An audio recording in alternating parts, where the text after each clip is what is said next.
برای زکات معلوم کردن باشد، همه مسلمان ها میدونن زکات چند مقدار است. شما به شورای علما مکتوب نویسید، اونها رفت در همون دانشگاه حق دارن با همون معلم مناظره کنند و شما را دین شما را محافظت کنند. برای چی در کار شورای علما وقتی که شما را محافظت کردند؟ بنابراین اگر امکانیت باشه ناظر عزیز، همون دانشگاهی که تو میخوانی چی نگاه هنری خوب برای سیاست خوان میلوش دیگه هنری خوب نداشته باشد، با یک دلیل های خوب و معلم و جواب شگردانو سه چهار حقارت ملایم کنو پرتا برا سبکت و گیر برا دانشگاه پول رسادری عزیز. ای بس برای مسلمان که در روپروش ایستاده خداش مذمت کند، پیغمبرش مذمت کند، دینش مذمت کند، به خاطر دانشجویی شده سکوت کرده شینید. این ای بس مقاله ها در گزید نویسید و به سایت اینترنتی رئیس جمهور نویسید و مسلمان است و امام اعظم که هزار تمام دنیا جار داده جشن گرفته، وقتی که خدا امام اعظم مسخره میکنه چی درکار با امام اعظم برای ما؟ بنابراین نویسید، به جناب عالی نویسید، به دستگاهش نویسید، به وزارت معارف نویسید. ببینید دانشجویای یونیورسیته لمناسوف به خاطر یک پروفسور احمق که حضرت عیسی را تنقید کرد، همش به مدویدوف مکتوب نوشتن، حتی تمام عنوانای علمیش مدویدوف گرفت. و شما عزیزان من نه مکتب درست میخوانید، میبخشید اکنون، نه گزیته درست میخوانید، نه اخبارهای بیرونه رو تماشا میکنید. باشه در همین باب مفهوم ما درباره وجود هستی خدا آنقدر صحبتای ما زیاده، در این 10 سال باشدگر قریب 100 نوار در همین باب ما صحبت داریم. خودت گیر گوش کن یا مفهوم ما که محمود جان پیشتر در گزیته ها برآورده بود، چند مقاله پی در پی، اگر همون خوانده باشی او یک جواب دندان شکن است برای اون معلم بیسوادی تو. والله این معلمای دانشگاهش بیسوادند، لیکن معلصف شما از اونها بیسوادتر که هستی، برای همین دیگه جواب گردانده نمیتونید.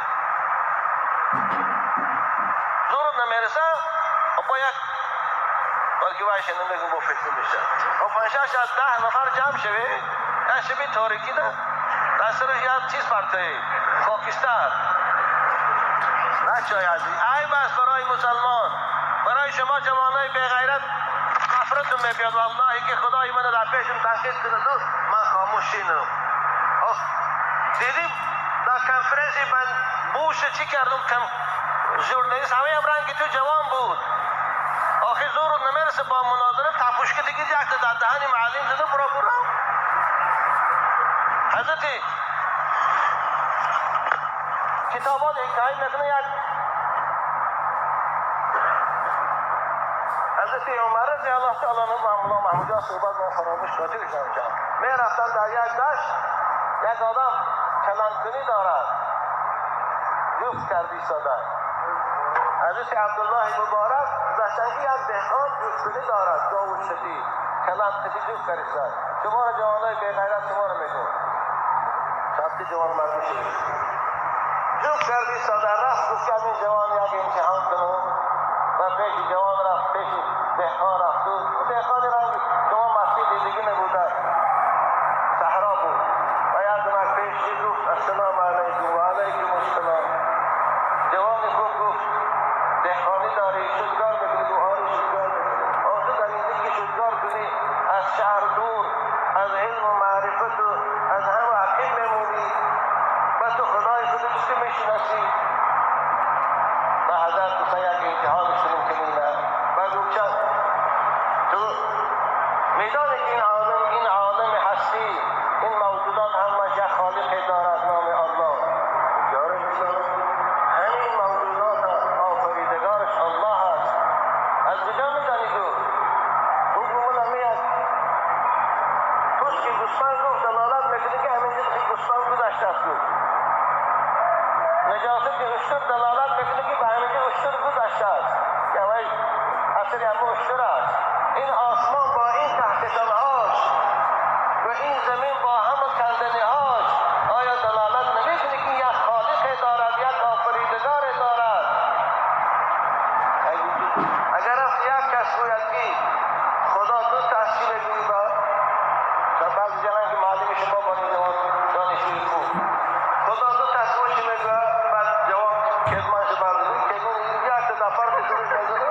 هر کسی تو بودک میشه خدا دوست میگو بگیرم. شما چه همون دهقان یا غیرت کنه شما نزنه، اما شما دروش یک دیگه ایده خیسته برامدره ده بایکات کنید همون درس آخر نمیمونه، همون درس بایکات کنید آخه با سردارای یونیورسیت هستن، با بالاتر وزارت معارف هست آخه هم نجام میکشن، کسی که شما سکوت میکنید هیچی نمیگید او 100 بار جکیدن میگیره.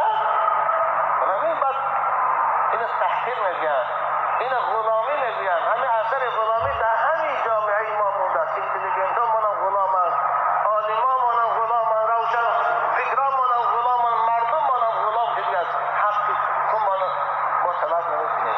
فقط تعریف از بالا گرد میشنم ما سکوت حقی گذاشتن نداره. جناب عزیزان من جای خود شد خودم کتاب بینی بسیار کنید. امروز آنقدر کتاب ها زیاد در باب وحدانیت خدا، وجود خدا، اسلام و دلیل ها چاپ شفاختی کردیم. اگر